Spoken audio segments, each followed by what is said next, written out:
남북 주민이 전화 통화하면서 마음 놓고 김정은 뒷담화하는 그날까지 함께합니다. 이제 만나러 갑니다. 자, 오늘도 세상의 모든 것에 꿰뚫고 있는 우리 김태우 씨 함께합니다. 아니 너무 영화나 음악이나 이런 거보다 지금 북한 전문가처럼 또 보이는 것도 이상하잖아요. 근데 이제 생활이 습관을 만든다고요. 최근에 이제 영화 볼 일 있으면 대부분 북한에 관련된 시선이 그쪽으로 어쩔 수 없이 이동하는 걸 좀 느끼게 돼요. 어쩔 수 없어요. 아, 내가 이 형이 막 별거 다 하다가 그 이세돌하고 알파고 바둑 해설을 하길래 아 이거 너무 하는 거 아니냐 라고 했는데 오늘 잘 나오신 게 알파고랑 붙었잖아요. 그때 이세돌. 이세돌 구단하고 알파고가 붙었죠. 그렇죠. 오늘 그 알파고를 모셨습니다. 진짜요? 이분 역시 스탠드업 코미디도 하시고 기자도 하시고 5만 가지를 다 관여하는 알파고 씨 모셨습니다.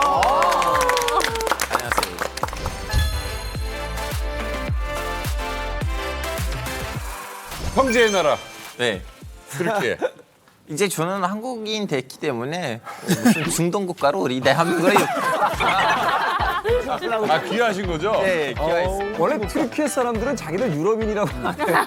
근데 아 저는 동양 사람이에요 이제는. 귀화했기 때문에. 네, 저는 유럽이냐 아시아냐 거기 저한테 따지지 마세요. 하나 물어볼게요.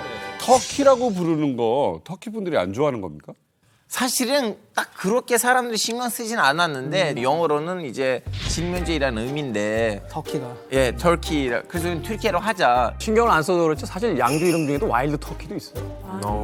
그러니까 사실 터키 국민들 입장에서는 좀 아닌데 하는 생각이 들 수도 있죠. 근데 여기서 수정을 해야 될 거 뭐냐면 나라 이름으로서 튀르키예가 먼저냐 아니면 동물 이름으로서 튀르키예가 먼저냐고 물어보시면 나라 이름은 먼저예요. 왜냐하면 이 질문자가 튀르키예 상인들을 통해서 유럽에 갔기 때문에 그래서 터키 마치 우리는 키위라고 하잖아요. 뉴질랜드 사람들을 거기는 과일도 키위라고 하고 사람도 과일이라고 하고 아니면 그 동물도 키위라고 하고 그치. 똑같은 개념이에요. 그 영미권에서는 약간 그 안 좋은 뉘앙스가 터키가 약간 바보 멍청이의 뜻으로 쓰이거든요. 그래서 이 나라 이름 잘 바꿨어요 이번에. 네. 그래서 지금 영국에서는 사인 운동이 시작했어요. 뭐? 우리도 이제 칠면조를 터키 아니고 튀르키예라고 하자고.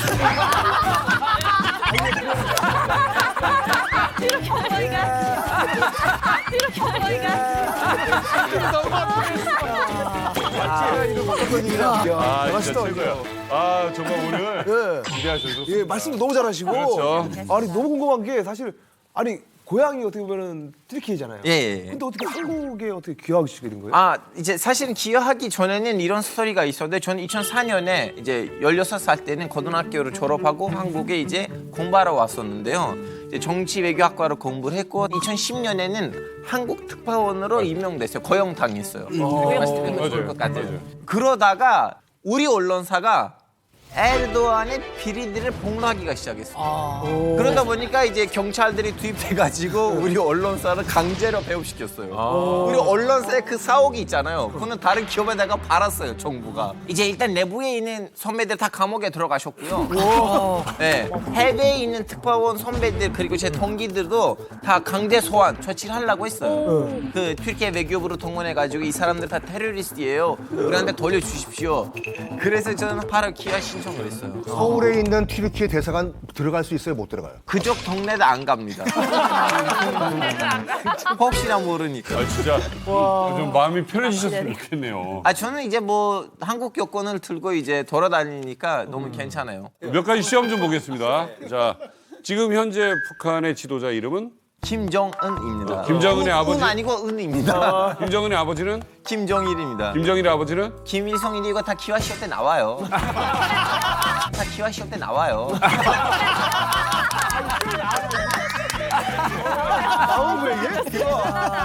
나온다고. 대한민국 국민 되려면 남한만 알면 되지는 않아요. 북한까지 알아야 돼요. 처음 알았어요. 열렬히 환영합니다. 아, 근데 이게 참 세상에 제일 재밌는 게 남의 얘기예요. 예. 근데 자꾸 우리 종민이가 예.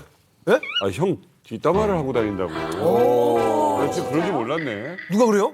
그래가지고 야 근데 김정은 씨 반응이 딱 걸리네. 걸리는 게 벌써 내 뒷담화 하고 다닌다며라고 하면 안 한 사람들은 제가요? 전 그런 얘기 안 해요. 하는데 누가요? 누가요?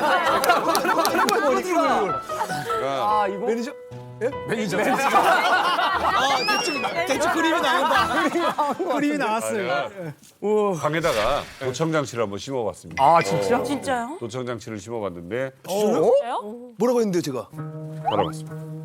어 진짜네? 요 도청장치를 테이블 밑에다가 심어놨어요. 주저로요? 네, 요거를 놓고 좋고. 이거를 어떻게 듣느냐? 오 마이 갓. 이야. 녹음돼 있습니까? 녹음돼 있습니까? 딱 봐도 이거 너무 티나는 거 아니에요?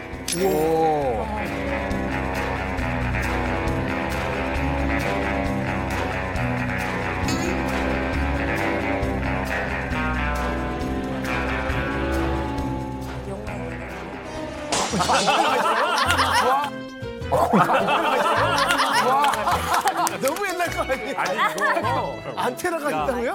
이건 007도 약간 로저 무어 시대 로저 무어 시대 나 60년대 후반에 쓰던 거야. 이거를 딱 박아놓으면 들려요. 그리고 약간 잘 안 들린다 그러면 이거를 넣어. 그러면 이거를 넣어. 방향 틀어서. 방향 틀어서. 이게 맞추면 되는 거야. 아니 도청이라는 게 남몰래 하는 건데 남의 집 대문 앞에서 이걸 들고 하고 있으면 그 앞에서 왔다 갔다 하더라고. 이거 도청장치. 실제 사용이 된 거죠. 근데 사실 도청이라는 게 그 영화 속에서만 나오는 게 아니잖아요. 현대에 와서의 어떤 국제적인 정세, 그 미묘한 어떤 친구인지 적인지 아주 그 알 수 없는 이런 어떤 미묘한 국제 정세에서 반드시 그 사용이 되는 것들이고 또한 최근에는 정치뿐만이 아니라 이제 산업 전쟁을 하다 보니까 산업 기밀이라든지 또 이런 것들을 위해서도 사실은 이제 도청이 이루어지고 이 영화에서 많이 보셨죠. 뭐 범죄 영화 네. 8, 90년도에 미국을 배경으로 한 범죄 영화에 보면 뭐 하나 달고 가죠 몸에. 그렇지. 요거를 수신기라고 보시면 돼요. 요거를 제 몸에 달고서 딱 숙이고 들어가면 테이프로. 모텔 건너방에서 형사들이 이제 이게 이 송신기예요. 이거를 딱 켜고 그리고 이 송신기 파워 올리고 그리고 리코더 파워 올리고 듣고 있습니다. 듣고 있으면서 볼륨도 조절하고 뭐 저기 노이즈도 잡으면서 이야기하는 걸 다 듣죠. 예. 이거는 어떻게 보면 아주 간단한 옛날 그러니까 80년도 말 90년도 초의 기술인데 신형은 어떤 식으로 생겼냐? 안테나 없어요. 왜냐? 이 케이스가 안테나예요. 그리고 이 아래 배터리가 내장이 됩니다. 그리고 이거 딱 봐도 멀리서 봐도 야 저거는 좀 이상한 물건이다 싶잖아요. 네. 요새는 다 이 기성 가방처럼 나와요. 명품으로 나오는. 최근 기술은 얼마나 작은지 제가 한번 보여드리려고 가져왔어요. 너무 작아서 찾지를 못하네. 뭐 이러고 꺼내기만 해.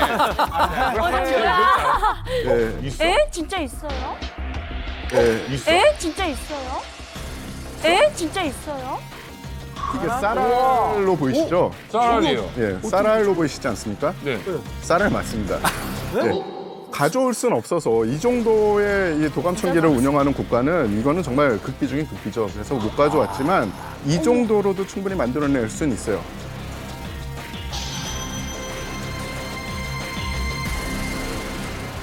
정말 야, 이 도청의 세계가 어느 정도까지 있을까? 전 세계에 도청은 과연 어느 정도 기술을 가지고 있을까? 이야기를 한번 해보겠습니다. 우리나라를 포함해가지고 이 전 세계 역사를 봤을 때 도청 사건이라고 하면 워터게이트를 어떻게 했을까? 빼놓을 수가 없죠. 워터게이트. 워터게이트. 워터게이트가 지금 워싱턴 DC에 있는 워싱턴의 한강 포토맥 강변에 있는 호텔이에요. 닉슨 대통령이 이 워터게이트 사건 때문에 쫓겨나는데 스스로 이제 물러나죠. 닉슨은 굉장히 흑수저 중에 흑수저였어요. 어느 정도였냐면은 공부를 정말 잘해가지고 하버드에 합격을 했는데 돈이 없어가지고 입학을 못해요. 그래서 철천지한이 돼가지고 난 성공해야 되겠다 해서 결국에는 1960년에 드디어 공화당 후보로 대선에 진출을 해요. 네. 근데 상대편 후보가 누구냐? 잘생긴 또 케네디였어요. 아, JFK. 예. 그때가 처음으로 TV 토론에 또 등장을 합니다. 오, 재밌다.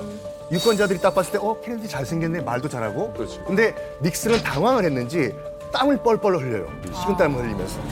그 다음날 아침에 그 조간신문이 다 땀 닦고 있는 닉슨 후보의 그 사진으로 도배가 돼 있었거든요. 저요. 철천지한이 된 거예요. 이 민주당 것들, 이 케네디 두고 봐라 하면서 1968년도 8년 후에 드디어 꿈에 그리던 백악관 입성을 합니다. 이때부터는 살풀이를 해요. 내가 정말 없이 컸다. 이제부터 긁어 모으자. 네. 그래서 최악의 비리를 저지릅니다. 기업들로부터 리베이트 받고 네. 또 뇌물 받고 혜택 주고 이런 식으로. 근데 인기는 굉장히 좋았어요, 닉슨이요. 네. 그래가지고 굳이 이 워터게이트 도청을 할 필요가 없었어. 그러니까 밑에 참모들은 말려요. 굳이 민주당을 우리가 도청할 필요가 없다 했더니 닉슨이 뭐라고 했는지 알아요? 뭘? 8년 전에 나한테 망신을 준 민주당 내가 박살을 내야 되겠어. 아예 그냥 폐당 수준으로 만들어. 도청을 하든지 뭘 하든지 일단 뭐든지 하라고. 그래가지고 무리수를 두면서 워터게이트 호텔 안에 있던 민주당 전국 선거위원회에 도청 장치를 설치하려고 하는데 원래 예산은 100만 달러였거든요. 네. 그 당시에 네. 100만 달러? 닉슨 대통령 측에서 너무 비싸다고 4분의 1로 깎으라고 해요. 네. 25만 달러로 추진해요. 굉장히 어설프게 도청 작전 이런 거였구나. 이거 앞에 가서 이렇게.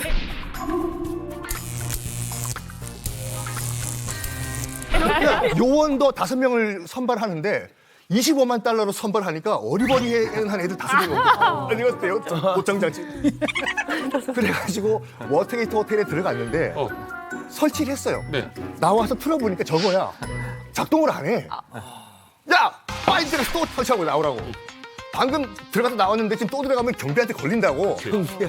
그래도 들어가라고. 아이고. 야. 두 번째 들어갔을 때 경비한테 걸린 거예요. 저희는 방금 온 사람들 아니냐고. 또 들어오네. 그래서 경찰에 신고를 해가지고 경찰이 출동을 해요. 아이고. 그 5명을 붙잡고 보니까 얘들이 도청 장치를 지금 달고 있네. 그래가지고 경찰이 바로 FBI 넘겨버려요. 근데 이 건이 유야무야하게 넘어갑니다. 그 닉슨이 재선에 성공을 합니다. 근데 FBI가 언론에 뿌린 거예요. 워싱턴 포스트. 그 후에 그 후에 지금 확실한 증거가 백악관 대통령 집무실 안에 있다. 닉슨이 몰래 녹음을 한 테이프가 있다. 그 테이프만 확보를 하면은 닉슨 입으로 이거 도청을 하라는 명령이 밝혀질 수가 있다. 그래서 달라고 해요. 상원위원회에서 그런 거 없다. 부인을 해요. 의회에서 상원에서 안 내놓으면 탄핵이라고. 그래서 며칠을 버티다가 그 테이프를 넘깁니다. 상원위원회에. 없다고 하지. 넘겨요. 넘겼는데 진짜 도청을 명령한 부분 18분이 삭제가 된 거예요. 18분 삭제된 거 내놔라. 안 그러면 탄핵이다. 하니까 닉슨이 이걸 내놓고 탄핵당할 바에는 내 스스로 내려오겠다. 그래서 스스로 대통령직에서 사임을 합니다. Throughout the long and difficult period of Watergate, I have felt it was my duty to persevere, to make every possible effort to complete the term of office to which you elected me. Therefore, I shall resign the presidency effective at noon tomorrow. Vice President Ford will be sworn in as president at that hour in this office. 수사를 해서 닉슨 대통령이 물러날 수밖에 없었던 건데 TV로 닉슨 대통령이 해명을 해요. 근데 첫 마디가 국민 여러분 저는 사기꾼이 아닙니다. 라고 닉슨이 얘기를 해요. 근데 많은 국민들이 닉슨의 입에서 저는 사기꾼이 아닙니다라는 말이 나왔을 때 닉슨을 사기꾼으로 생각해요. 그 단어를. 이것이 프레임이라는 표현의 첫 태동이에요. 아하, 프레임. 우리가 지금도 어떤 정치적 사회적인 큰 스캔들이 났을 때 무슨 게이트, 맞아요. 무슨 게이트. 김종민 게이트 이렇게 쓰잖아요. 근데 사실은 여기서 우리가 붙이는 게이트가 워터 게이트 빌딩에서 따온 게이트예요. 재밌네. 네, 그래서 워터 게이트 사건 이후로 중요한 정치적 스캔들을 우리가 무슨 게이트라고 불러요. 우리나라도 뭐 도청 사건 큰 거 없습니까? 유명한 게 있었죠. 우리나라를 들썩들썩하게 했던 사건이 있었습니다. 그게 1992년이죠. 그 제14대 대통령 선거를 앞두고 이번 대통령 선거에서는 정당과 후보자, 유권자 모두가 합심해서 기필코 공명선거의 신기원을 이룩해야 하며 깨끗한 손으로 깨끗한 선거가 되도록 해서 온 국민의 축제가 되도록 해야 한다고 다짐하고 있습니다. 경상도 지역의 정부 기관장들이 네. 초원 복집이라는 식당입니다. 거기서 모여가지고 밥을 먹으면서 자기들끼리 나눈 대화를 누군가가 도청을 하거든요. 그렇죠. 공문가 하나 있었죠. 지역 감정을 좀 들었는데 우리는 지역감이 좀 일어나야 된다. 일어나가지고 이번에 뭐 제대로 상놈들과 원칙권 뭐 보이면 바뀌어야 된다. 근데 그게 사실 정주영 후보 측이었어요. 그다음에 저쪽은 모인 사람들이 이제 김영삼 후보였겠죠. 그래서 그 사람들이 예약된 그 방에 들어가가지고 그 식탁 있죠. 그 식탁 밑에다 도청장치 붙인 거예요. 그래서 밖에서 그걸 다 녹음을 한 겁니다. 근데 거기 보면 뭐가 나오냐면 우리가 나미가. 네, 그때 영도 딸이 빠져 죽자야. 그 얘기가 나왔죠. 우리가 진다면 우리 영도 딸이 다 빠져 죽자라고 굳은 결의를 거기 했는데. 맞아요. 근데 문제는 뭐냐면 이게 역효과를 낸 거예요. 도청 때문에. 네, 역효과를 내가지고 오히려 그 상대방 후보한테 오히려 안 좋은 결과를 낳았죠. 그때 그 사건이 굉장히 의미가 있었던 게 뭐냐면 대한민국 정치사에서 공무원의 선거 중립과 그다음에 주거 침입과 불법 도청이라는 이 두 가지 가치, 이 잣대를 두고 과연 국민들이 어떤 선택을 할 것인가의 프레임 싸움이었어요. 원래 이제 정종 후보 측의 의도는 저거 봐라. 저렇게 자기들끼리 아삼육으로 해서 선거를 해먹는다라는 걸 부각하려고 불법 도청된 것을 공개한 건데 이 당시 김영삼 후보 측에서는 주거 침입했다. 그리고 불법 도청했다. 라는 문제 제기를 세게 했거든요. 근데 거기서 나온 메시지가 야 우리가 남이가. 근데 그때 선거 당시 지방 곳곳에서 선거 캐치프레이즈가 오히려 우리가 남이가. 우리가 남이가. 이게 됐거든요.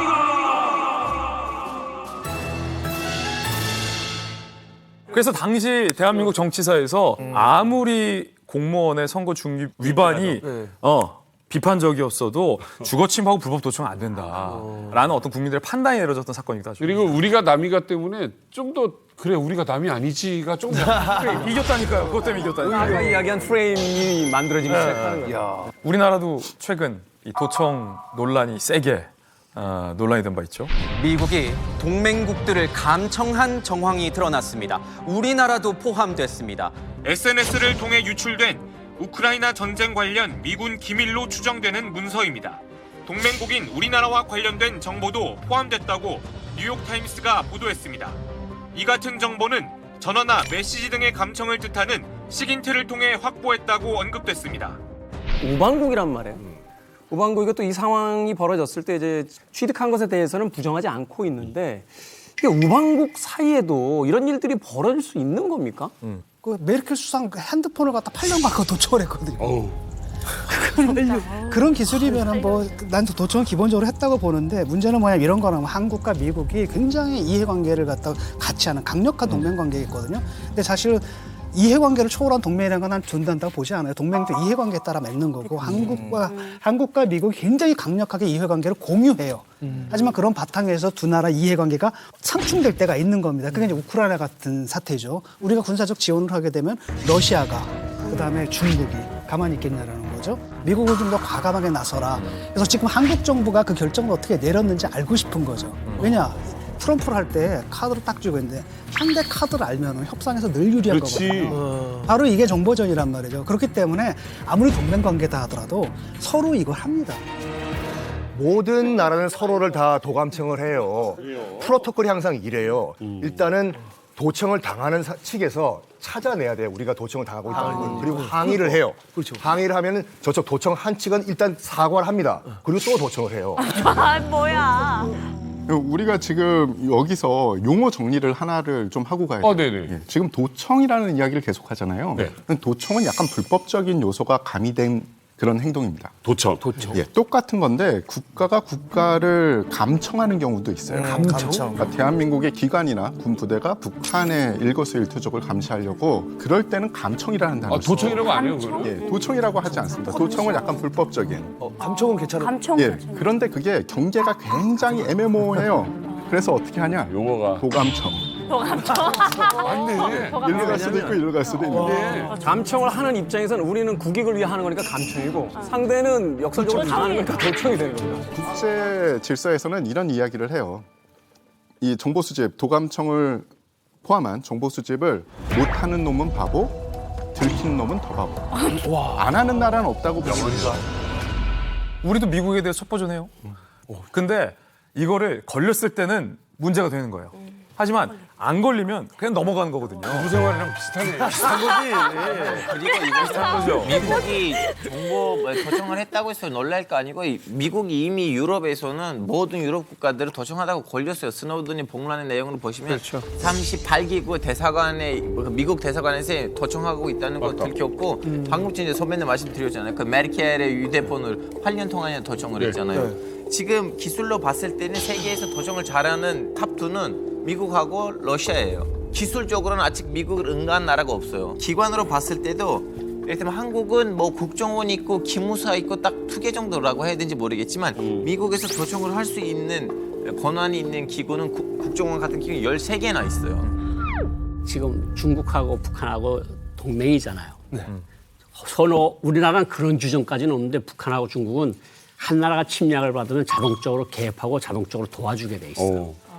그리고 러시아하고도 거의 동맹 관계 거의 뭐 폐기가 됐지만 그런데 북한에서 러시아가 자꾸 김정일 사무실을 도청을 하니까 소련 대사관이 있고 김정일 집무실 직선거리를 한 300~400m밖에 안 돼요. 그걸 막으려고 어떻게 했는가 하면 그 사이에 당중안에 간부 아파트를 지어요. 그래서 그게 아파트가 이렇게 원형 아파트라 그러는데 큰 원형이 2개가 15층짜리가 있고 평균이 13층인데 그 아파트 자체를 길게 줘서 러시아 대사관을 막아요. 근데 더 특이한 건 뭐냐면 아파트는 앞 뒤가 있잖아요. 뒷베란다가. 네. 북한 그 노동당 간부 아파트는 뒷문 창문이 없어. 통으로 막아버렸어. 러시아 쪽은. 콘크리트로. 러시아 쪽. 그러니까 러시아 대사관이 직접적인 신호를 김정인 집무실에 못 보내. 야. 그러니까 이게 도청 감청에서는 친구나라고 저가가 없어요. 70년대 후반에 CIA가 어떤 기술을 개발하냐면 도청을 하고 싶어하는 사무실이 있지 않습니까? 그 사무실에 유리창이 있잖아요. 근데 아시다시피 유리창은 바람 불면 어떻게 돼요? 흔들리죠. 근데 이게 사람의 목소리, 대화를 할 때 음파에 의해서도 유리창이 미세하게 흔들려요. 그래서 이 음파를 잡아낼 수 있는 레이저 신호를 창문에 쏘는 거예요, CIA가. 그러니까 음파의 진동이 창문을 흔드는데 거기다 레이저 빔을 쏘면 이게 다시 돌아오면서 그 진동이 디지털로 바뀌는 거죠. 이거 진짜 있는 거예요? 실화예요. 그래서 박정희 정권이 이 레이저 기술로 당시 청와대가 도청을 당한 바 있었죠. 근데 요즘은 어떻게 됐는지 실례를 제가 취재한 게 있어요. 서해 공무원 피살 사건 때 우리 군이 감청을 하고 있었어요. 실시간으로. 그때 북한군이 상부에서 어떤 특정한 단어를 주고받았는지까지 우리 군이 실시간으로 알고 있었어요. 자, 그러면 이걸 어떻게 도청했느냐. 그쪽 입장에서 도청일 거 아니에요. 누군가 북한으로 넘어가서 이런 송신기를 붙였을까? 아니죠. 아니죠. 그 먼 거리를 우리가 레이저로 쐈을까? 아니에요. 구체적으로 말할 수는 없지만 지금은 무전기를 통해서 무선을 주고받는 건 모두 다 저희가 다 도감청이 가능해요. 대한민국 기술로. 특정 주파수를 통째로 저희가 채웁니다. 엄청난 주파수를 다 채요. 그래서 북한군이 사용하는 통신 주파수 전체를 지금 우리가 다 감청하고 있습니다. 이거 알려주면 어떻게 보고 많이 다 봐봐. 기자일 것 같은데. 이 정도까지는 말해줘도 안전한 수위. 여기서 더 들어가면 복잡해질 수 있죠. 이 정도로 우리나라 도청 기술도 발전이 돼 있어요. 아니, 민방위대 강연하러 오는 아저씨 같진 않아요. 이렇게 하고 여기까지만 말씀하겠습니다. 더 말해주면 안 돼.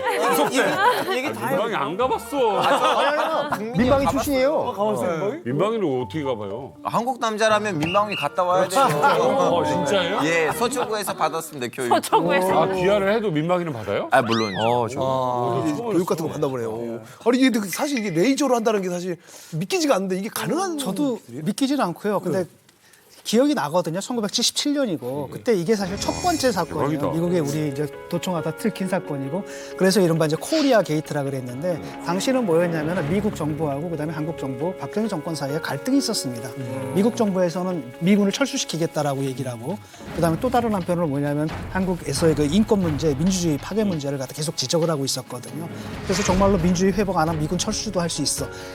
그런 가운데서 이제 이 사건이 터졌거든요. 그때 박정희 대통령이 핵무기 만들겠다. 핵무기 만들겠다고. 미군 철수해. 그럼 우리 핵무기 만들 거야. 막.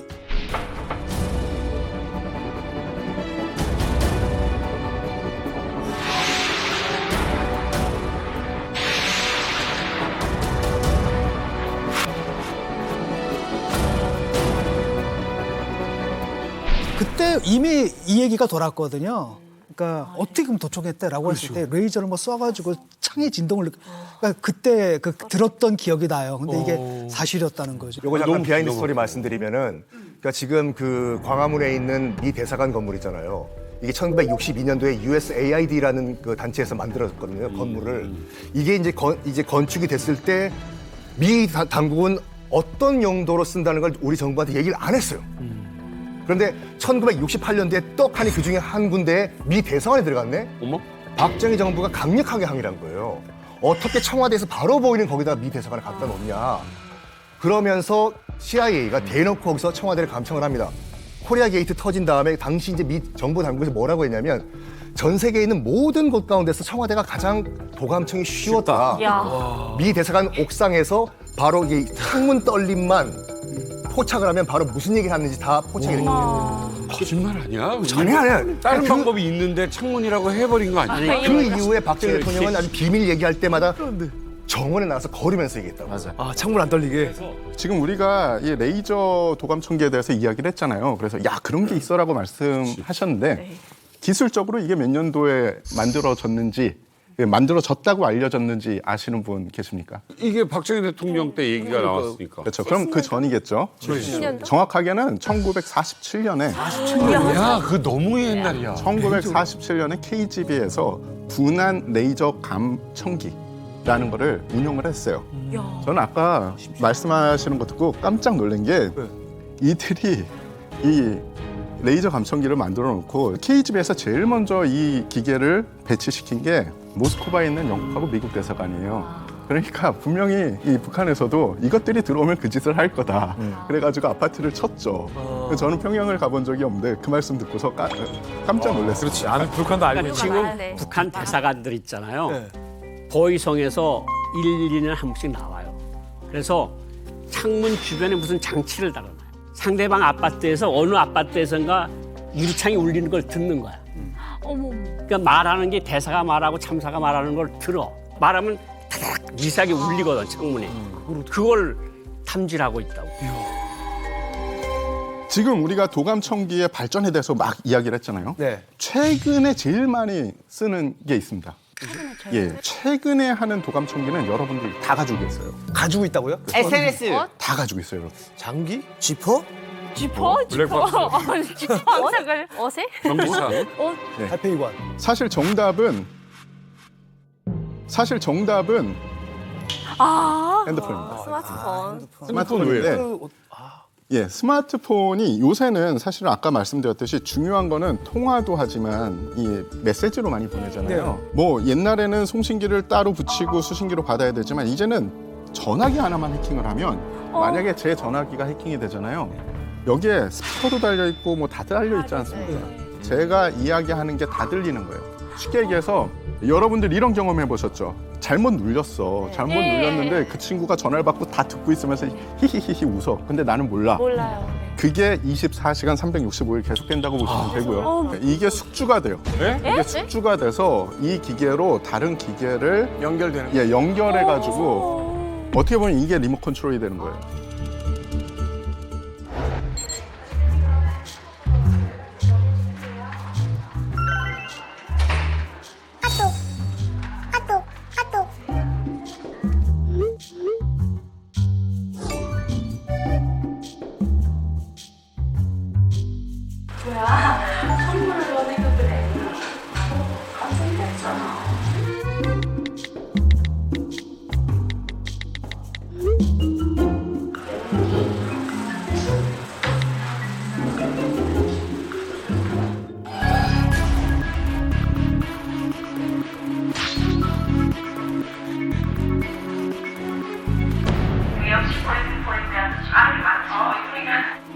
역시 보이면 아는 게 많지. 그거는 어떻게 해도 보이는 놈들이요. 그래? 저 직업병을 지금도 못 버리거든요. 뭔가 계속 의심하고. 지금도 결승하고 있는 거 아니야? 밖에서. 서로. 뭐야. 미안해.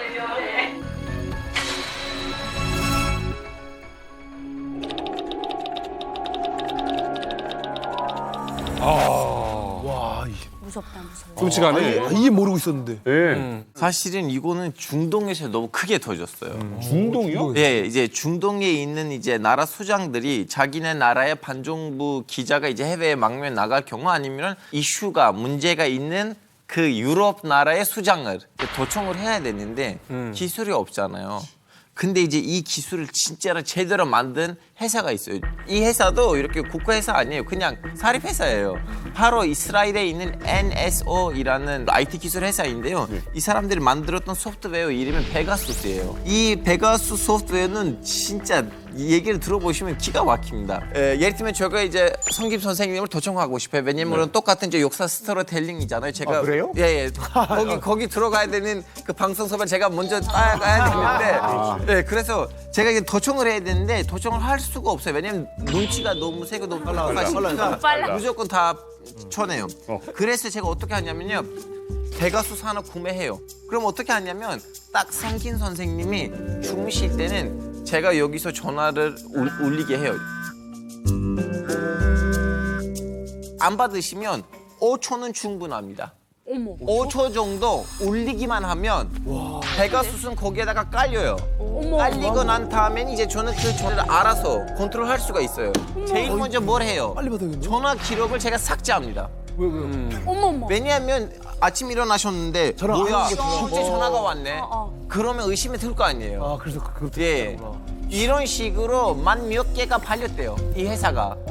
그러다가 제일 좀 약간 심각한 거 뭐냐면 그 마크론 대통령의 전화번호까지 베가수스 이제 결론적으로 이제 수사 당했거든요. 거기서 나와 버리니까 마크론 대통령이 이스라엘 대사까지 불렀어요. 얘 이거 무슨 짓이야? 이스라엘 대사도 아니 우리가 국가 자원사 한 거 아니야. 그냥 우리 회사에 있는 회사인데 무슨 잘못이 있어요. 북한 하면 사실 이제 해킹 이 기술이 지금 거의 세계 최고 수준이잖아요. 네, 그렇죠. 돈도 뭐 훔치기도 하고. 맞아요. 그리고 이제 도청도 북한이 하는 건가요? 북한이 이제 어떤 식으로 그 하는가 하면 이전에는 핸드폰에다가 이제 그 링크를 보내는 링크를 누르는 순간에 그 핸드폰은 자기 핸드폰이 아니야. 원격 조종 당하는. 그러니까 그 핸드폰이 중국에서 어떤 놈이 보이부 놈들이 나와서 듣고 있는 거야. 그걸. 모든 핸드폰 통화를. 그리고 노트북이나 컴퓨터에 렌즈가 있잖아요. 화상회의랑 하려면. 집안을 항상 뒤들여다보고 있다고 보면 돼. 그 핸드폰이 어떤 악성 메일, 그러니까 예를 들어서 그런 거야. 저 같은 건 이제 여기 자문위원을 많이 하니까 뭐 통일부에서 북한 최근 군사 정세를 보내드립니다. 그럼 이상하게 생각을 해야 돼. 아니 저 사람들이 나한테 물어봐야 되는데 왜 저 사람들이 나한테 보내줄까?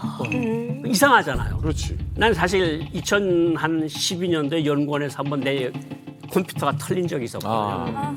근데 그거는 그냥 항상 경각성 있게 행동을 못 하잖아요. 그러니까 아는 사람 이름으로 왔어요. 근데 눌렀는데 국정원에서 금방 왔다. 그 컴퓨터 보내야 된다고. 와. 그러니까 굉장히 위험한 거야. 항상 보냈다고 할 때 그 사람한테 전화로 꼭 확인하는 버릇을 해야 돼. 전화를 해. 저도 이제 뭐 북한에서 메일이 왔었거든요. 근데 메일이 왔는데 거기서 내용을 보니까 소아동무 뭐 너튜브 잘 봤어 하면서 저한테 링크를 하나 보낸 거예요. 그 링크 타고 이제 들어오라고 이제 따로 연락하자고 이제 링크가 온 거예요. 그래서 링크 열면 안 돼. 열었어요? 링크 열면 안 돼. 열었어요? 안 열었어요. 열면 안 돼. 저는 2016년 때 이제 다시 한번 튀르키예 가지 못하는 정치적인 사건들이 터지니까 그 사건 이후로도 갑자기 제 친구들이 저랑 연락을 끊었거든요. 왜냐하면 저랑 엮이면 그 사람들 위험하니까. 그러다가 연락이 저랑 끊긴 친구는 2017년 9월쯤에는 어떤 앱으로 저한테 문자를 보냈어요. 알파고 한번 양재천으로 와. 네. 근데 오래간만에 연락을 한 거예요. 그래서 만났는데 알파고 잘 지내? 잘 지내. 나처럼 갑자기 너한테 연락한 친구 있어? 없어요.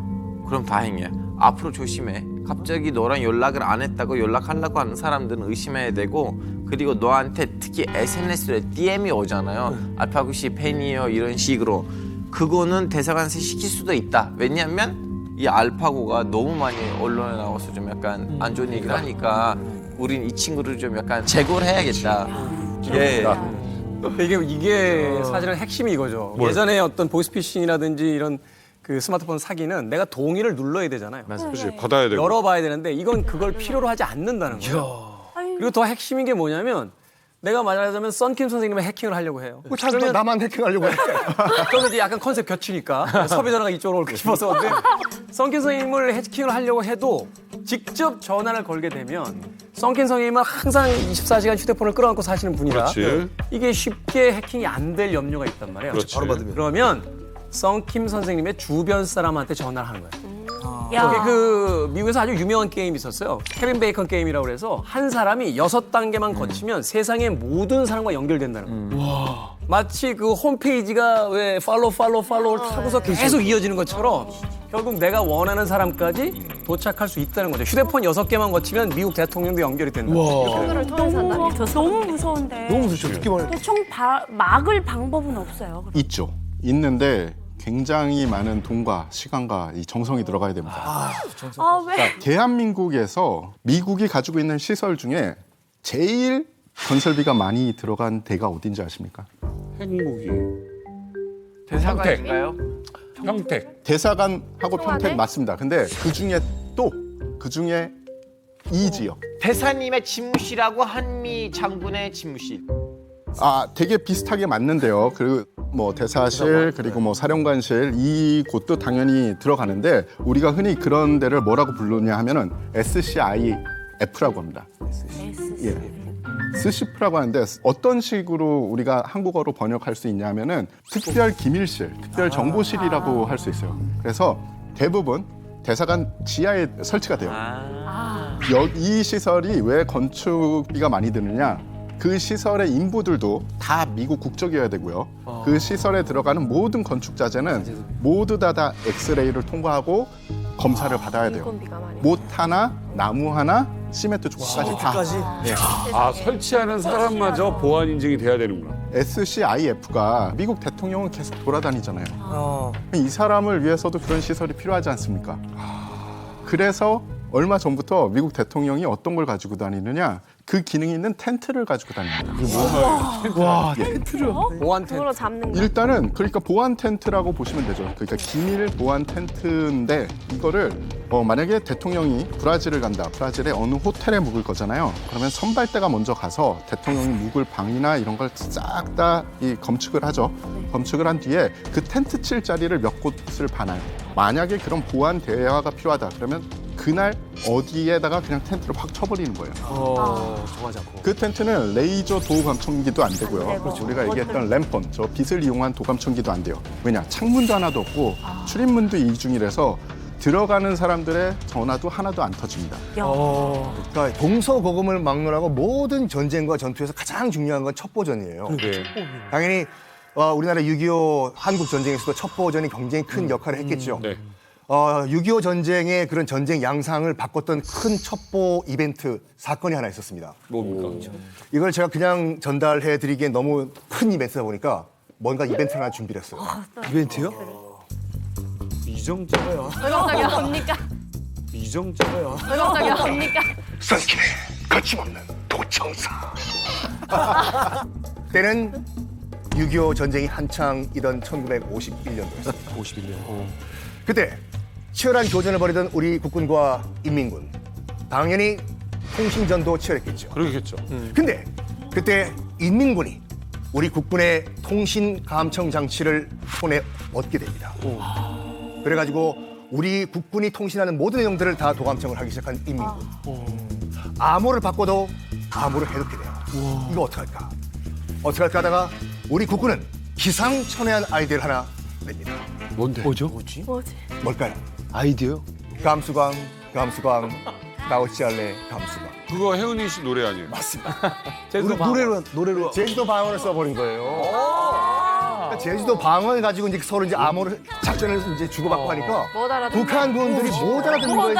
감수광. 야, 기발하다. 제주권 안 계셨나? 실제로 당시 그 교신 내용이 지금 녹음된 게 있거든요. 감수광 한번 들어보실까요? 아, 진짜야? 야, 대박이다.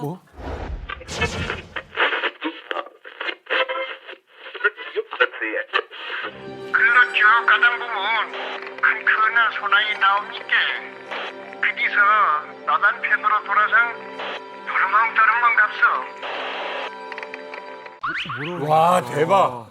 도르멍. 뭔 소리야, 이게 뭔 이거? 소리야? 알았어. 운전은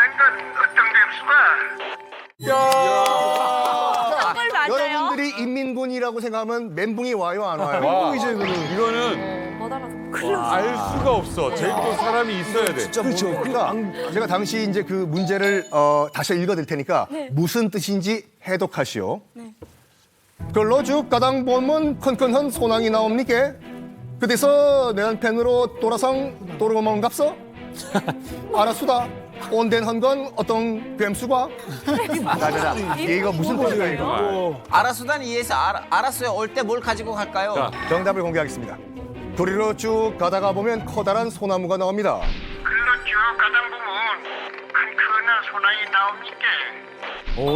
거기서 오른편으로 돌아서서 달려가세요.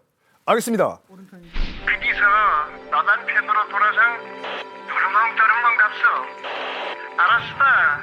지원 온다고 한 것은 어떻게 돼가고 있습니까? 라는 내용이었습니다. 온다는 건 어떤 뱀수가?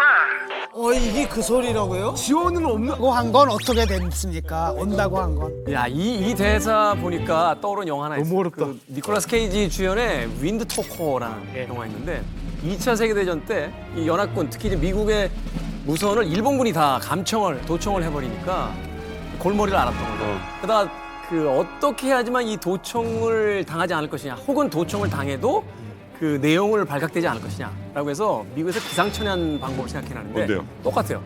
그러니까 미국의 인디안들 있죠. 아메리칸 인디안들 중에서 나바호족의 언어를 가지고 무선을 시도한 거예요. 그러니까 인디안 언어는 정말로 소수의 언어고 그 언어를 사실은 일본 쪽에서 공부하거나 알 수 있을 사람이 전무하다는 확률 속에서 작전이 들어간 거죠. 그럼 인디언들이 있어야 되잖아요. 그러니까 인디안들을 400명 정도를 양성시켜서 전선 곳곳에 배치시키고. 그 영화 보면은 그 일본군이 감청을 했어요. 일단 뚫었는데 그 영화 니콜라스 케이지 나온 그 영화를 보면은 내가 들어도 저걸 무슨 일본군 멘붕 당하는 장면이에요. 아, 이거 되게 특색 있는 게 저도 제주도에 한번 놀러 갔댔는데 혼자 없어? 뭐 이렇게 써놓은 거예요. 그거 보고는 왜 둘이 오면 안 되는가 여기는? 아니 이게 참 독특한 게 북한에도 저도 이제 북한이랑 통화를 하면은 저도 은어를 많이 사용해요. 왜냐면 저도 북한에서 그런 데 있었기 때문에 이제 도감청을 하는 걸 알고 있어가지고 웬만하면은 다 은어를 사용하거든요. 이제 처음에 통화를 딱 시작할 때 거기 날씨가 어떠냐 하면은 날씨가 좋다 그러면 꽤 통화 시간이 길어도 돼요. 네. 그 날씨가 흐렸다고 하면 좀 짧게, 그리고 비 온다고 하면 진짜 짧게. 1분도 안 해요. 그런 식으로 뭐 오늘 날씨가 좋다면 5분 이상 통화를 하거든요. 이제 통화를 하면서 처음에 인사는 이렇게 해요. 저는 무조건 이렇게 합니다. 원수님은 건강하십니까? 꼭 해요. 네. 제가 뭐 가를 뭐 그렇게 좋아서 그러는 건 아니고 네. 그 사람을 지켜주기 위해서 그렇게 하고 이제 거기에 먹고 사는 문제가 어떠냐 뭐 그 북한에 가면 집집마다 우물들이 있어요. 그럼 물이 많냐 적냐 하면은 먹고 사는 게 괜찮냐 안 괜찮냐. 네. 아니 고영호 박사님 외교관들은 더 할 거 아니에요? 북한 당중앙의 부부장, 네. 내각 차관, 그러니까 부상 이상급은 다 도청을 당한다고 보면 돼요. 그래서 대상이 24시간 도청하는 대상이 있고 12시간 도청하는 대상이 있고 다 못하잖아요. 사람이 너무 많으니까.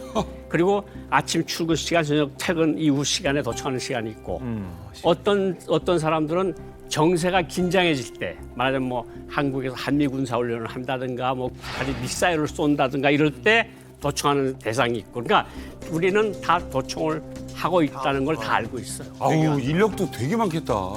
그렇게 도청당하는 거 아실 거 아니에요? 네. 그 피하려고 하거나 혹시 박사님만의 비법이 있나요? 그러니까 북한에서 어떤 간부를 뭐 도당 집행위원이라면 굉장히 센 거예요. 도에서는 뭐 도지사, 도당식임서 이런 급인데 전화기를 2-3개를 가지고 다녀요.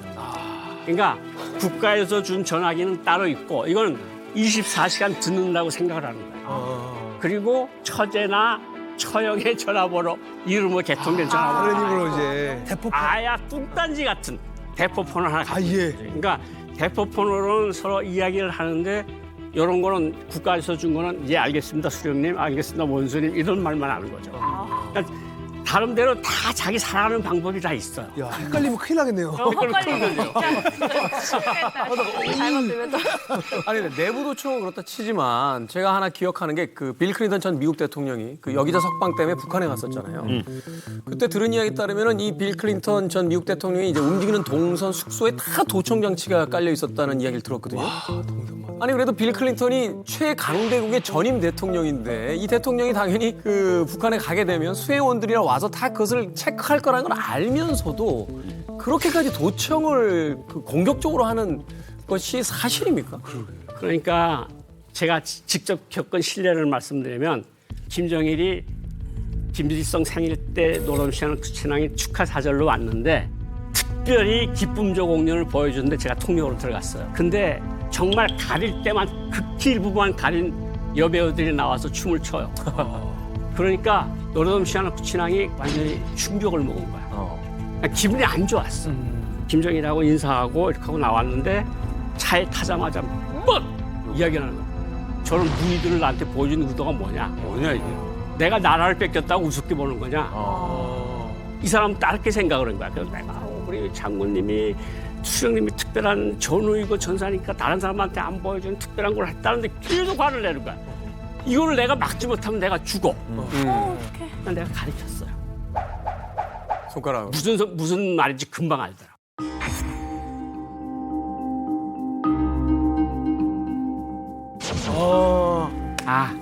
내 장군님께 감사를 드린다. 그리고 딱 끝났어요.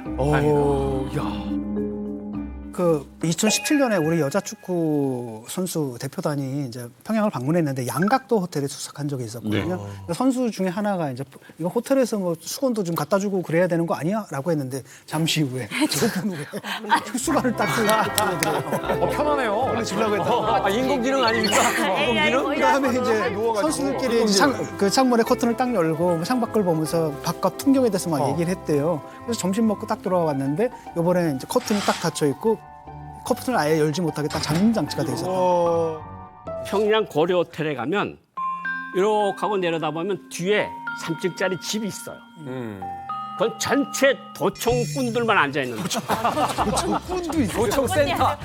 거기는 도청센터. 그러니까 예를 들어서 한국 사람들이 가면 한국 사람들만 들어가는 층이 있어요. 또 외국 대표단도 들어오면 들어가는 층들이 대체로 사회주의 나라, 친한 나라, 적대국은 24시간 듣는다고 보면 돼요. 그러니까 쉬운 말로 어떤 건가 하면 예를 들어서 도청한다는 걸 어떻게 할 수 있는가 하면 어떤 외무장관이 이제 들어갔는데 여기 과자에 개미가 들어간 거야. 그러니까 이게 하도 오래 보관하고 있을 때 개미가 들어갔는데 이거 먹으려고 보니까 개미가 들어갔어. 여기 개미가 있네. 호텔 층 관리원을 통해서 호텔 지배인한테 이야기하면 더 빨라. 5분 있다가 와. 새로운 와. 아무것도 지시를 안 했는데.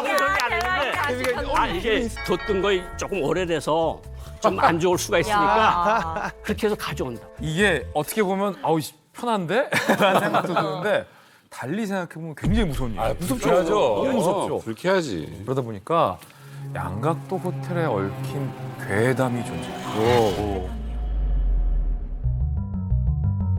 어느 날 한 외국인이 양각도 호텔을 방문합니다. 외국인 청년이었어요. 엘리베이터에 딱 탔어요. 근데 굉장히 예스러운 엘리베이터에 1층, 2층, 3층, 4층 버튼이 있는데 곧바로 6층, 7층, 8층, 9층이에요.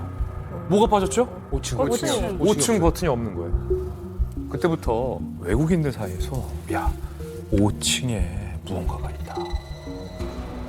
인간을 고문하는 시설이 있냐. 5층에 뭔가 상상을. 귀신이 나오는 건 아니냐.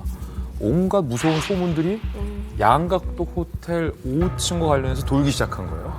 그래서 한 외국인이 6층을 누르고 6층에서 내려서 비상 계단을 찾아서 5층으로 내려갑니다. 과연 5층에 뭐가 있었을까요? 5층을 직접 촬영한 영상을 와, 진짜요? 입수했거든요. 진짜 여러 방 있나?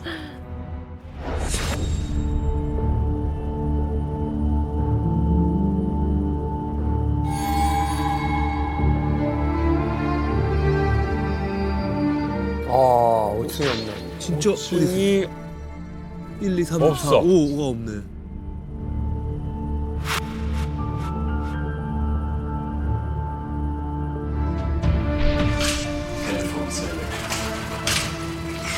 mysterious fifth floor. 뭐야, 이게 호텔 분위기가 아니잖아요. What goes on here? Nobody's.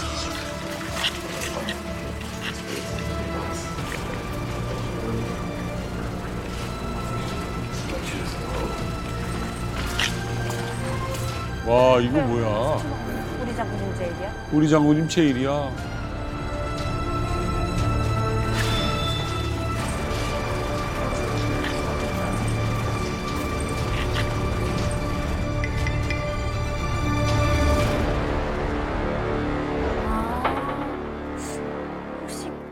야, 이거 너무 티나잖아.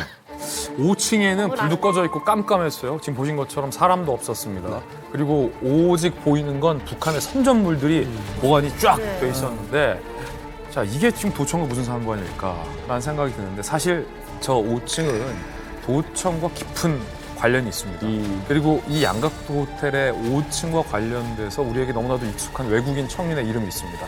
바로 오토 원비어. 왜요? 22살 버지니아 대학교 3학년에 재학 중이던 오토 원비어 군이 2015년에 새해맞이 북한 관광을 떠났다가 북한에 억류됐는데 결국 북한의 고문을 받아서 사망하기까지 이르렀죠.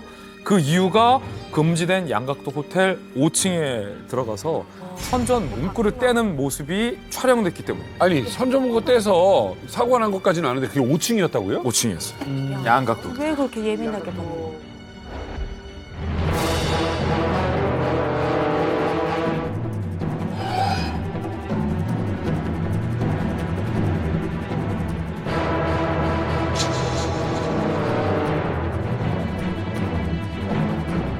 아니, 그럼 지들이 못 들어가게 문을 잠궈놓지. 들어갔다고 보나? 그러니까.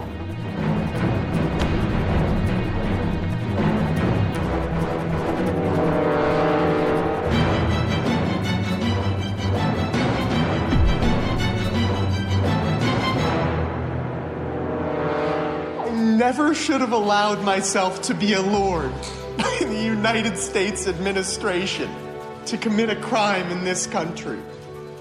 I entirely beg you, people and government of the DPR Korea, for your forgiveness. Please, I have made the worst mistake of my life. Please, think of my family. 너무 안 됐어. 겁에 질렸네요. 얼마나 속상하나.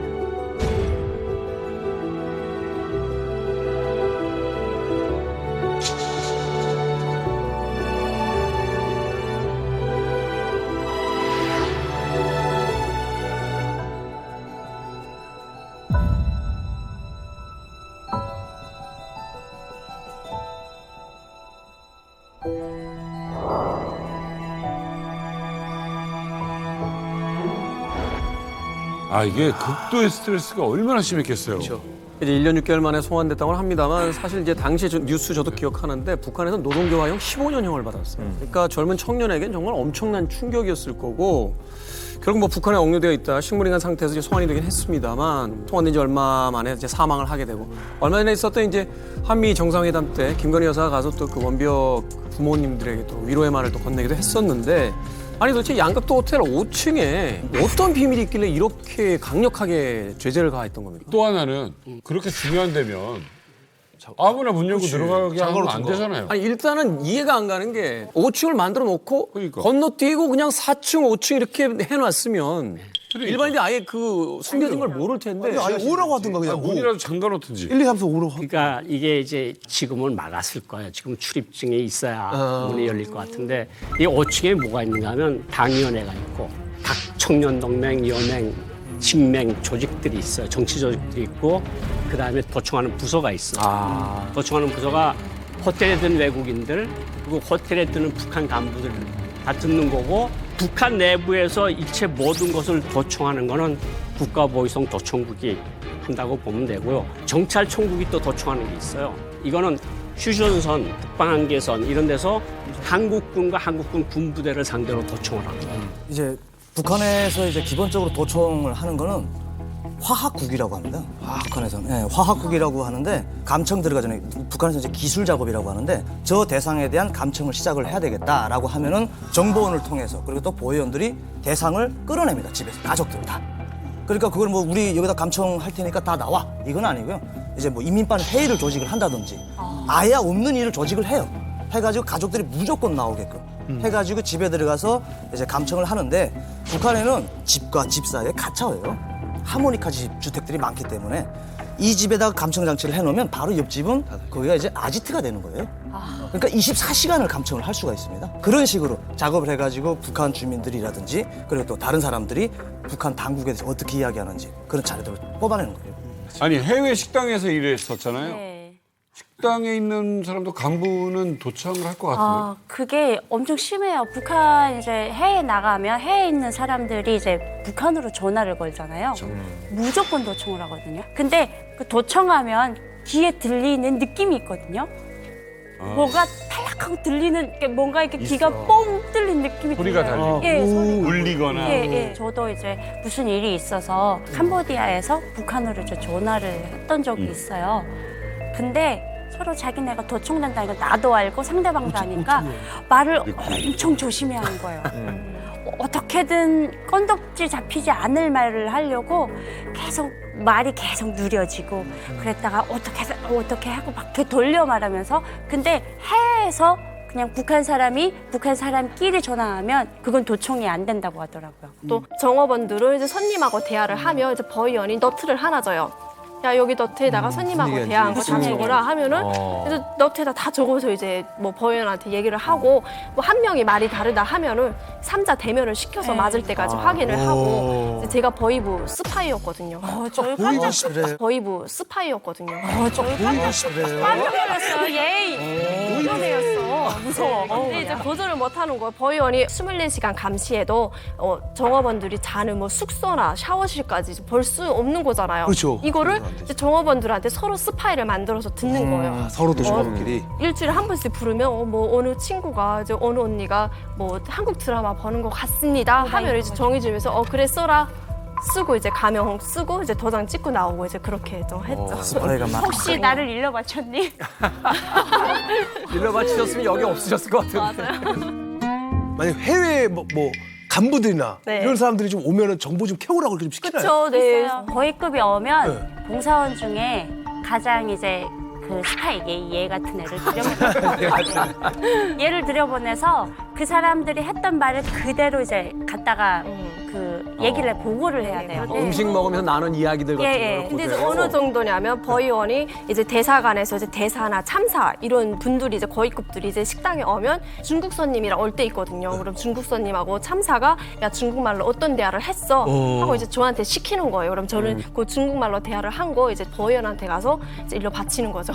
아니 캄보디아 식당에 계셨다니까 저는 사실 그 식당 2번 가봤거든요. 진짜요? 언제 오셨습니까? 캄보디아 여행 갔을 때 거기 가봤어요. 북한 식당 가서 음식을 먹어봤는데 정말 일단 1차적으로 놀랐던 건 뭐냐면 금방 그 락밴드로 공연을 해요.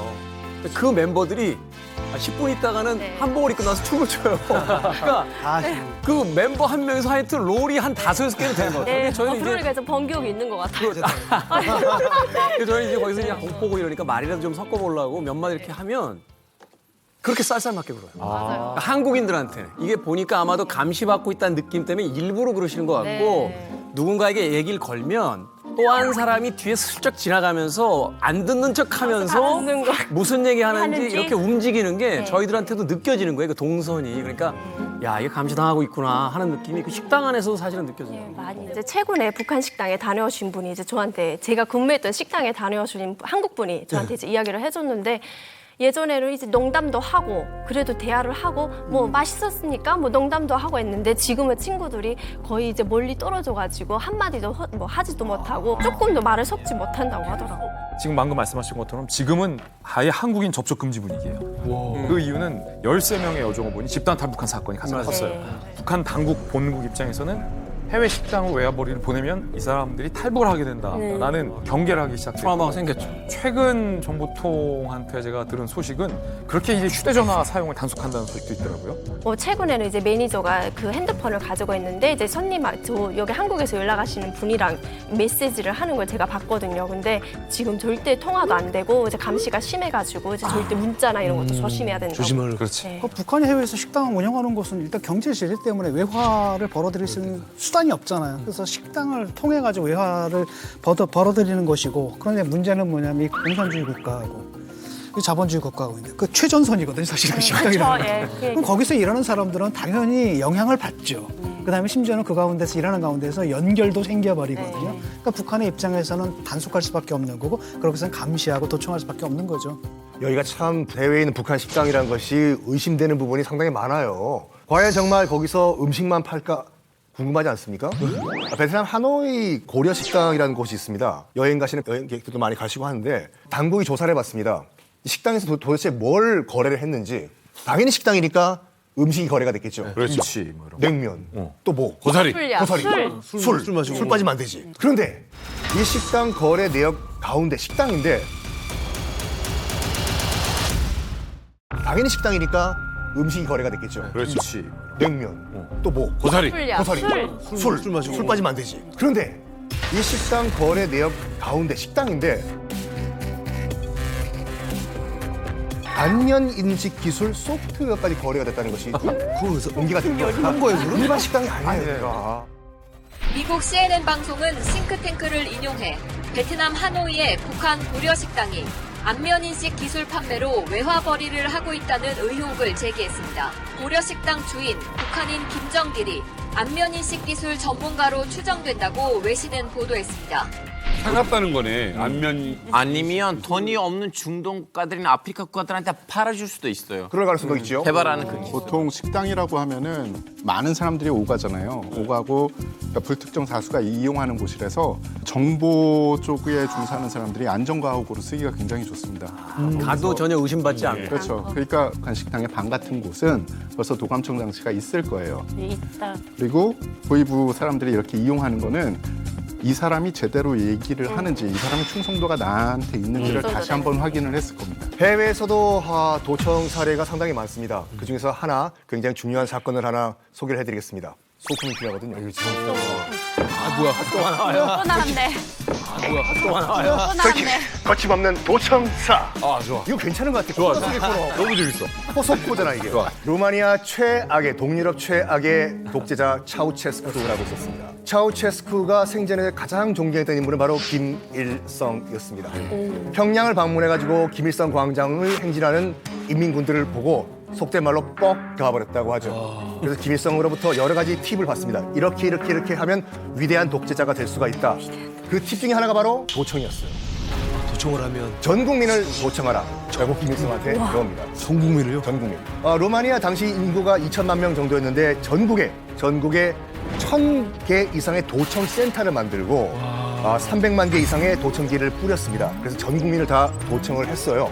차우체스쿠가 물론 축출된 여러 가지 이유가 있겠지만 너무나 이렇게 심각하게 국민들을 도청한 것도 큰 이유가 됐습니다. 그래서 이 도청 등등등의 이유가 시작으로 해가지고 1989년 12월 크리스마스 즈음에 국민들로부터 축출을 당하고 바로 공개 총살형을 당합니다. 결국에 도청 때문에 몰락한 독재자 차우체스쿠가 있었습니다.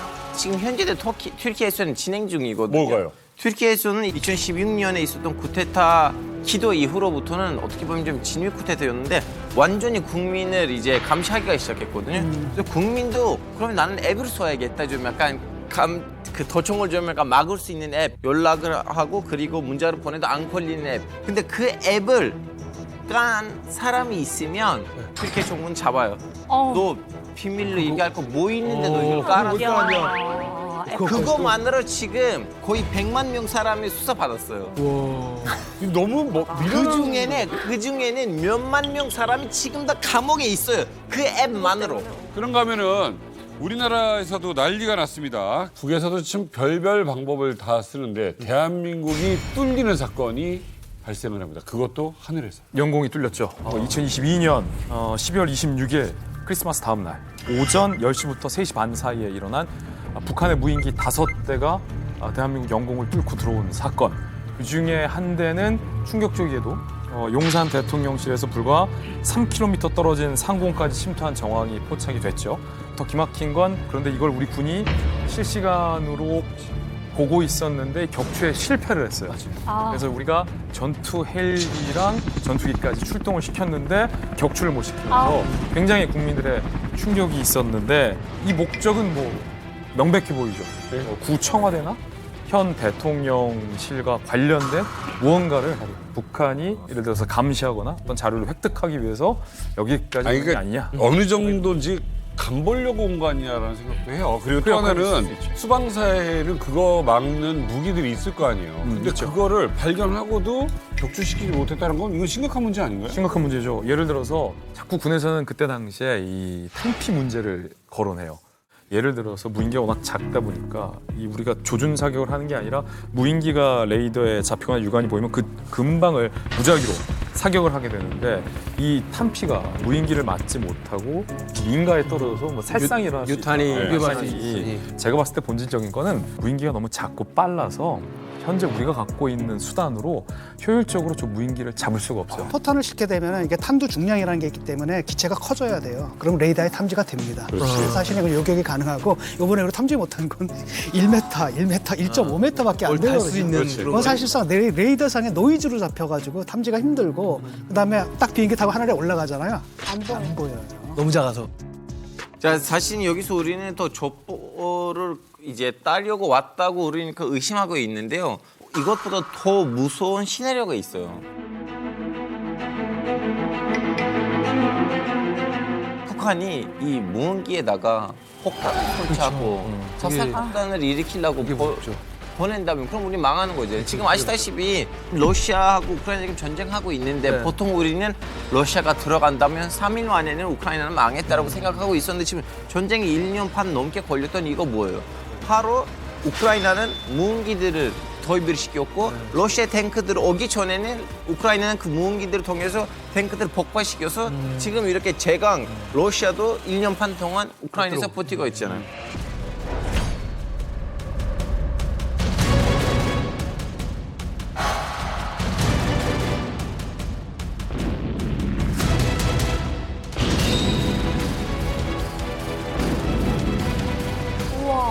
우와.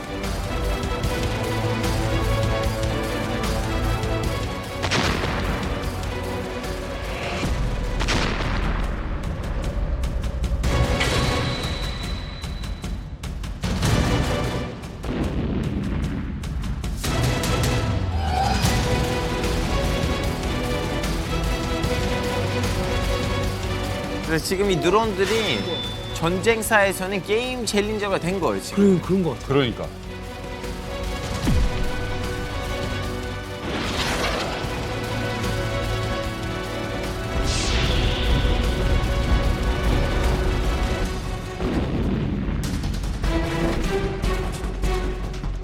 야, 저기다 무기를 다니까 이렇게 무서워지는구나. 저게 일단 사람이 안 타죠. 그러니까 두려움이 없죠. 그리고 경량화돼 있고 가격이 더 싸죠. 그러니까 전투기 한 대 값 수십 대 이상을 만들어낼 수 있다는 거죠. 중요한 건 이거잖아요. 그럼 북한이 저 정도 기술이 되느냐? 우리한테 진짜 폭탄 떨어뜨릴 기술이 되느냐? 이거 궁금합니다. 문제가 되는 건 이제 우리가 우려할 거는 이제 큰 드론이죠. 폭격이 가능한 드론. 북한은 다행히 아직까지 이 드론을 이용해서 시설을 파괴하거나 미 공군이 운영하는 것처럼 최신식 드론 기술이 없습니다. 아마 이번에 들어왔던 거는 이것이 기껏 다룰 수 있는 무게가 900g에서 1000g 정도의 폭발물을 실을 수 있는 무기를 들고 들을 수 있던 드론기라고 하는데 근데 이게 왜 무서운가 하면 이제 저 드론 소리들 많이 하셨는데 2차 세계대전 때 만든 반전차 수리탄이 900g 정도가 된대요. 그러니까 우크라이나가 그거를 많이 가지고 있었는 걸 그거를 무인기에다 달아가지고 탱크 위에다가 탁 뚫고 버리면 탱크가 상층부가 가장 약하잖아요. 그러니까 2차 대전 때 무기로 러시아의 때 90이라는 최신형 탱크를 날려버릴 수가 있어요. 근데 우리가 이 북한 무인기를 좀 걱정하는 게 우리가 이 수도권에 상수원이랑 뭐가 많잖아요. 그리고 북한이 생화학 무기는 세계 1위가 넘어요. 그러니까 뭔가 무인기 몇 대만 들여보내서 팔당어만 오염을 시켜도 서울시 사람들이 먹는 문제가 다 걸릴 수가 있어요. 심각한 그러니까 어쨌든 최신형 비행기를 안 만들어도 상대방에게 큰 타격을 줄 수 있는 무인기 시대가 왔다는 건 틀림없습니다. 아, 이거 이러라고 만든 게 드론이 아닐 텐데. 그렇죠. 어떻게 보면 북한이 계속 대한민국 그리고 미국을 향해서 도발을 해야 되는데 그들도 돈이 없어요. 그러니까 뭐 탄도탄을 계속 쏠 수 없거든요. 근데 어떻게 보면 가성비 제일 좋은 도발이 드론입니다. 게다가 이게 되게 좋은 연습인 게 이번 강화도 쪽에 기만 편대를 보내고 서울 쪽에 들어온 게 그들이 이런 도발을 통해서 알 수 있는 게 뭐냐면 어느 정도 크기까지 드론은 안 들키고 들어올 수 있구나. 그리고 좌표는 이쪽으로 들어오면 되는구나. 유사시 그거 쓰면 되거든요. 그래서 그런 연습을 계속하는 거죠. 우리도 그거 가만히 앉아서 어떻게 보면 당하고만 있을 수는 없잖아요. 그럼요. 우리나라도 어떻게 뭐 좀 보내면 안 되는 건가요? 드론 부대 없습니까? 있어요. 우리나라 드론 기술이 북한보다 더 좋아요. 그리고 실제로 지난번에 보복 조치로 우리 드론을 보냈어요, 불시에.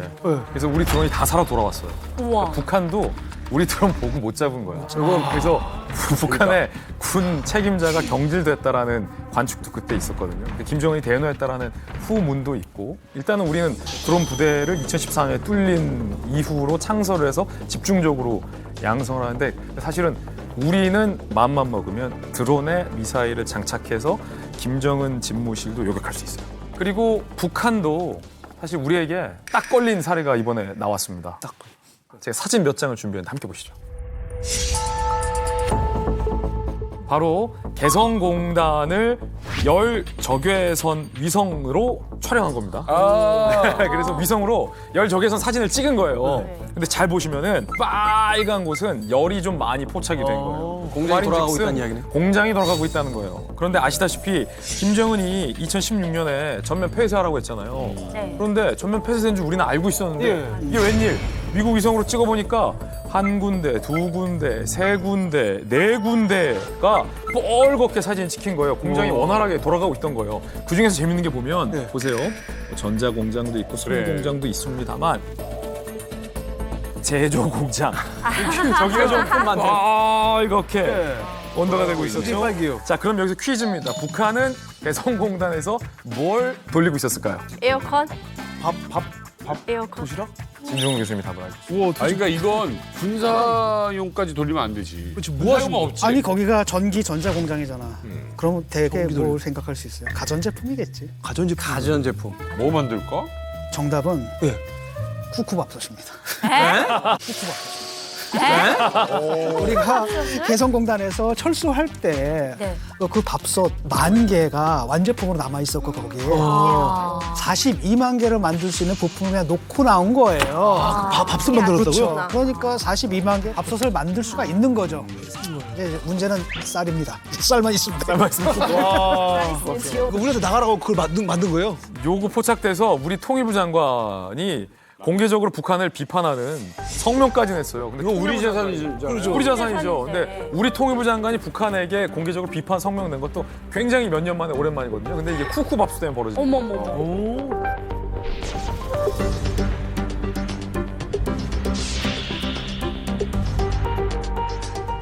근데 북한에서 엄마들이 가장 좋아하는 게 쿠쿠밥솥이에요. 압력 밥가마라고. 맛있어. 그리고 이제 말하는 밥가마라고 한단 말이에요. 말하는 밥가마. 말 이제 쿠쿠 하세요, 쿠쿠 하잖아요. 그렇게 인기가 많은데 이게 비싸요. 조그만 거는 50불이고, 그러니까 큰 거는 80불인데 저희 아빠가 군인이셨는데 한 달 월급이 1불이었어요. 1달러? 1달러. 그러니까 이 80달을 모아야 그 쿠쿠밥솥 하나를 팔 수가 있거든요. 그러니까 이제 북한 주민들한테 팔다가 못 팔겠으니까 이제 해외로 중국이나 뭐 러시아 이런 쪽으로 이제 수출을 한다고 하더라고요. 문제는 북한에서 못 쓰는 게 언어네. 일일춘이 있어가지고 맛있는 밥이 완성되었다. 그거 아니면 미추새가 완성. 자본주의 목소리잖아. 네, 그렇죠. 밥 대성공. 대성공. 그러니까 지금 현재 이런 것 같아요. 드론이 왔어요. 근데 예를 들어서 영상이나 뭐를 찍었어. 근데 이게 위성으로 만약에 송출이 되면 무서운데 아직 북한은 위성은 없죠. 지난달이죠. 지난달에 발사할 거다. 그러니까 이미 군사 위성이 완성이 됐고 작년에 이미 이제 테스트를 했죠. 가짜 위성을 올려보냈거든요. 가짜 위성으로 뭘 찍었냐면 서울하고 인천 지역을 찍은 그 영상, 흑백의 영상 있잖아요. 그거를 공개했고 그래서 실제로는 자기들이 최초의 군사 위성을 발사할 수 있는 모든 준비를 갖추고 발사 날짜, 계획된 날짜에 발사할 것이다라고 이미 공표를 했어요. 김정은이 또 주애를 뱉고서 현지 시찰한 자리에서 공개적으로 지시를 했어요. 현재 제작이 완성된 군사 정찰 위성 1호기를 계획된 시일 내에 발사할 수 있도록 준비를 끝내라. 라는 공개 지시를 했어요. 이 말인즉슨 김정은의 워딩이라는 것은 1호의 발언이기 때문에 허언증처럼 여겨지면 안 되거든요. 북한이 무언가는 만들어놨어요. 북한 주장에 따르면 정찰 위성이다라고 이름을 붙인 무언가가 있는 것 같아요. 그리고 그걸 위해서 무언가 이제 ICBM의 그 정찰 1호기 같은 걸 실어서 조만간 발사할 것 같아요. 저기 4월 말까지 발사하라고 이미 지시를 했어요. 근데 4월 말이 지났는데 쉬었어요. 발사를 못 하고 있어요. 어렵지. 그러니까 이게 뭐가 틀어졌다는 소리예요. 아니면 사진 퀄리티가 인생 네컷 정도거나 인생 네컷 좋죠. 뭔가 아직 안 되는 거지. 사실 이제 카메라 성능이 이제 가장 중요하죠. 그치. 이제 미국의 이제 군사위성 같은 경우는 사실은 지상에 있는 사람들이 이제 얼굴 표정까지 볼 수 있다는 건데 그래서 북한의 정찰 위성이 저런 초정밀도의 카메라 렌즈 기술을 가질 수 있다? 그건 거의 불가능하지 않을까라는 생각을 해보게 되죠. 북한이 가장 문제가 뭐냐면 카메라가 문제예요. 카메라 외에 센서가 문제인데 이게 지금 북한이 가지고 있을 수 있는 카메라가 왜 우리 촬영하는 기자들이 가지고 있는 그만한 정도밖에 안 되는데 미국이나 가지고 있는 건 뭐 2m짜리 이런 것으로 해서 그런 카메라를 가지고 있는데 그런 카메라는 살 수가 없어. 제재에 걸려 있고 만들 수도 없고 살 수도 없으니까 군사용 같은 건 엄두도 못 내는 거야. 그러니까 군사 기술 위성을 한다 그래도 그 수준은 많이 한심할 거다. 그런데 문제는 뭐냐면 북한이 계속 그 길로 간다는 데 있어. 그리고 북한 무역 일꾼들이 굉장히 집요해. 그러니까 어떤 방법을 써든지 누구 이름으로든지 사가지고 들어가서 달라고 할 거예요. 그 길로 가는 그 집요성은 우리가 인정을 해줘야 돼요. 문제는 뭐냐면 얘네들이 선제 타격이 가능하거든요. 이게 만약에 된다면 미군이나 아니면 남한이나 아니면 일본에 있는 어떤 군사기지에서 뭐가 뜬다라고 하면 그걸 미리 때릴 수 있는 그래서 사실 핵 능력의 완성으로서 이 위성이에요. 그런데 지금 얘네들은 카메라가 안 되거든요. 하는 방법은 뭐냐면 저위성, 저고도로. 그러니까 보통 위성들이 35,000km의 상공인데 1,000km 아래로 땡기는 거예요. 여러 개를 쏴서 한 10대 개를 쏘게 되면은 사실상 그게 가능하다고 하거든요. 지금은 해상도를 갖다 저고도로 높일 수가 있고 그런 것들을 여러 개 연결해가지고 하면 된다는 건데 실제로 그쪽으로 가기로 한 것 같아요. 지금 말씀하신 거에 상당 부분 동의하는 게 사실은 어떤 나라나 마찬가지입니다. 미래 전을 대비하려면 드론과 위성은 있어야 돼요. 그거를 누구보다도 김정은 잘 알고 있을 겁니다. 게다가 김정은이 앞으로 상대해야 될 이 상대들은 세계 최강의 미국 그리고 세계 10위 안에 군사력을 가지고 있는 대한민국이에요. 자신들이 이거를 빨리빨리 갖추지 않으면 그냥 멸망뿐이 앞으로 남은 건 없다라고 생각을 할 거고 특히 위성 같은 경우 적어도 위성 말씀하셨는데 지금 거의 포화 상태입니다. 그래서 언젠가 분명히 그런 협약이 생길 거예요. 야, 몇 개 이상 올리지 마. 지금 빨리빨리 올려야 되는 그런 시점이 지금 다가왔어요. 그래서 북한은 뭐라도 올려야 되는 거고 북한의 기술을 얕잡아 보면 안 됩니다. 그렇죠. 이 도청, 감청 이거는 지금 어쩔 수 없는 전 세계에서 이루어질 수밖에 없는 거고 이건 곧 군사력에 영향을 미치는 거기 때문에 얕잡아 보면 안 된다. 그런 생각이. 아유 오늘 이 도감청하다 보니까 무서워. 여기에 맞는 좀 음악 좀 하나 마지막으로. 도감청에 관련된 선곡은 처음 받아보지 않을까요? 우리나라에서 이 주문은 도감청 말고 누가 해? 그 알람 파슨스 프로젝트라는 팀의 곡 중에 Eye in the Sky라는 곡이 있어요. 와, 그걸 또 찾아냈대. 이 멤버 중에 한 명이 그 카지노에서 도박을 하는 걸 즐겨했는데 그 도박장에서 나올 때마다 천장에 붙어 있는 CCTV를 봤다는 거죠.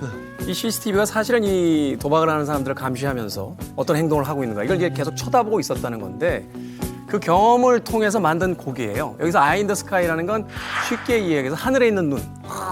뭐 인공위성이 될 수도 있겠죠. 또 도감청이 될 수도 있겠고 실제로 이제 CCTV를 이야기했습니다만 아마도 오늘 주제에 가장 적합한 음악이 아닐까. 예, 또 한 곡이 넘어가나요? 예?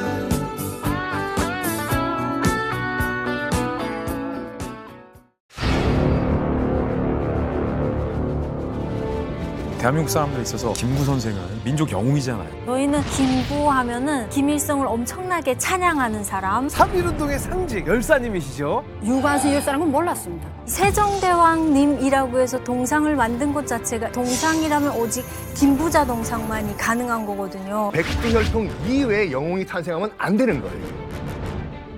4대강 유적이라고 하잖아요. 아니다. 대동강의 유적이 있다. 김일성이 우주를 만들었다는 그렇게 가르친다니까요.